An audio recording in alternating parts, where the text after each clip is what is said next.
Bangladesh adalah salah satu dari beberapa negara muslim di dunia yang justru secara tegas melegalkan bisnis haram. Ya, tepatnya di lokalisasi Kandapara di distrik Tangail. Kandapara merupakan salah satu tempat bisnis haram tertua dan terbesar kedua di negara itu. Namun demikian, pekerja haram dalam kalangan usia anak acap kali menjadi korban pemerasan mami di sana.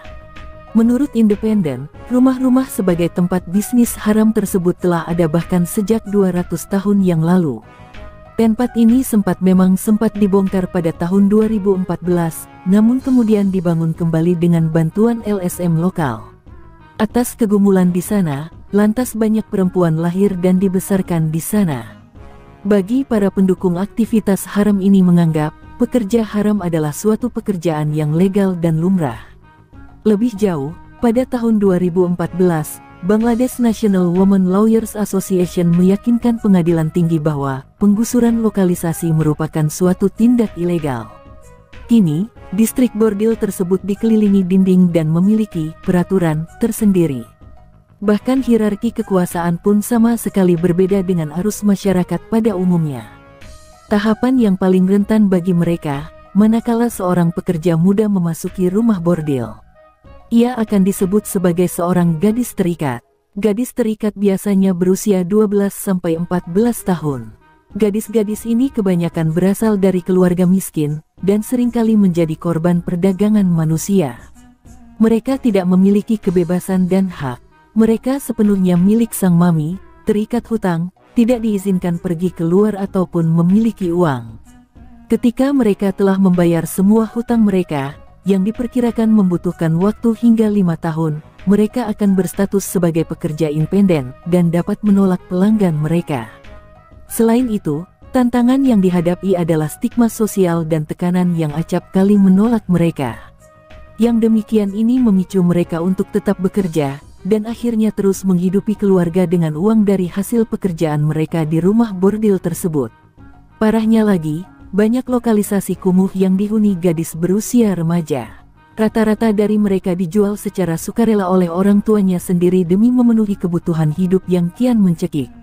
Situasi ini memungkinkan terciptanya kehidupan yang sungguh jauh dari kata layak, ditambah dengan risiko penularan penyakit yang mengincar mereka kapan saja.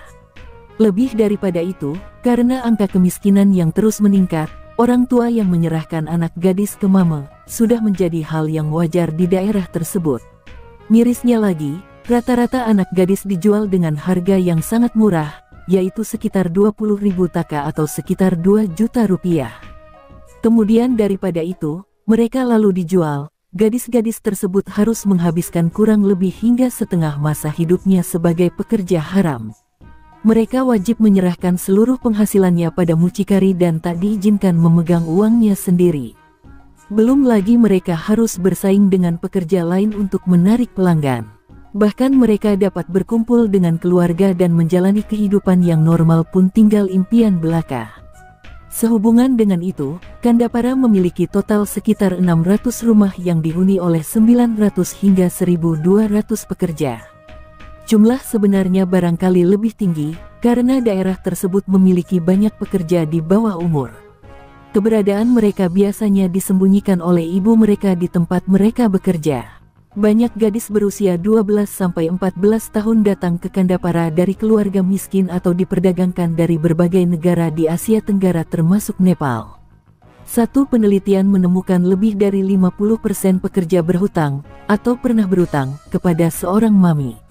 Untuk dapat menekuni sebagai profesi, seorang perempuan harus menyerahkan surat pernyataan yang menyatakan bahwa mereka telah memilih pekerjaan ini sebagai profesi mereka, dan bahwa mereka tidak dapat menemukan pekerjaan lain. Desa ini awalnya dibangun di atas tanah milik zamindar lokal Santosh. Selama era kolonial Inggris, seiring berjalannya waktu, berbagai bagian dari area seluas 3 hektar tersebut dijual kepada pemilik swasta. Pada tahun 2014 seluruh area tersebut menjadi milik swasta. 39 bidang tanah milik pekerja haram dan 10 bidang tanah sisanya milik laki-laki. Lebih jauh soal negara satu ini, bahwa benar Bangladesh telah menjadi salah satu kisah sukses Asia yang paling luar biasa dan tak terduga dalam beberapa tahun terakhir. Bahkan, sedari pesatnya, Republik Bangla ini pernah menjadi salah satu wilayah termiskin di Pakistan. Bangladesh tetap menjadi negara dengan ekonomi yang buruk, hingga dilanda kemiskinan dan kelaparan pun selama bertahun-tahun setelah merdeka pada tahun 1971. Lebih dari itu, pada tahun 2006, kondisinya tampak begitu tanpa harapan sehingga ketika Bangladesh mencatat pertumbuhan yang lebih cepat daripada Pakistan, hal itu dianggap sebagai suatu kebetulan. Namun begitu, tahun itu ternyata menjadi titik balik. Sejak masa itu, pertumbuhan PDB tahunan Bangladesh telah melampaui Pakistan sekitar 2,5 poin persentase per tahun. Kemudian pada tahun ini, tingkat pertumbuhannya kemungkinan akan melampaui India, meskipun ini terutama mencerminkan perlambatan ekonomi India, yang seharusnya dapat diatasi kecuali jika terjadi salah urus kebijakan yang serius. Tak hanya itu, pada tingkat 1,1% per tahun, pertumbuhan penduduk Bangladesh jauh di bawah tingkat Pakistan sebesar 2%, yang berarti pendapatan per kapitanya tumbuh lebih cepat daripada Pakistan sekitar 3,3 poin persentase per tahun. Berkenaan dengan ekstrapolasi, Bangladesh akan menyalip Pakistan dalam hal PDB per kapita pada tahun 2020, bahkan dengan koreksi paritas daya beli. Lalu, apa yang sebenarnya melatar belakangi transformasi Bangladesh yang tenang ini? Ternyata, seperti halnya semua fenomena sejarah berskala besar, tidak ada jawaban pasti, yang ada hanya petunjuk. Namun begitu, menurut saya, transformasi ekonomi Bangladesh sebagian besar didorong oleh perubahan sosial, yang dimulai dengan pemberdayaan perempuan.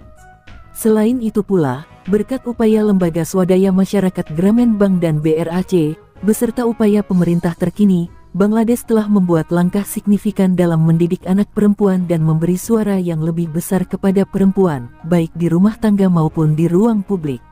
Melalui berbagai upaya ini telah menghasilkan peningkatan kesehatan dan pendidikan anak-anak, sehingga harapan hidup rata-rata warga Bangladesh kini mencapai 72 tahun, dibandingkan dengan 68 tahun bagi warga India dan 66 tahun bagi warga Pakistan. Hingga kemudian pemerintah Bangladesh juga patut dipuji karena mendukung inisiatif akar rumput dalam inklusi ekonomi, yang dampak positifnya terlihat dalam data yang baru-baru ini dirilis oleh Bank Dunia.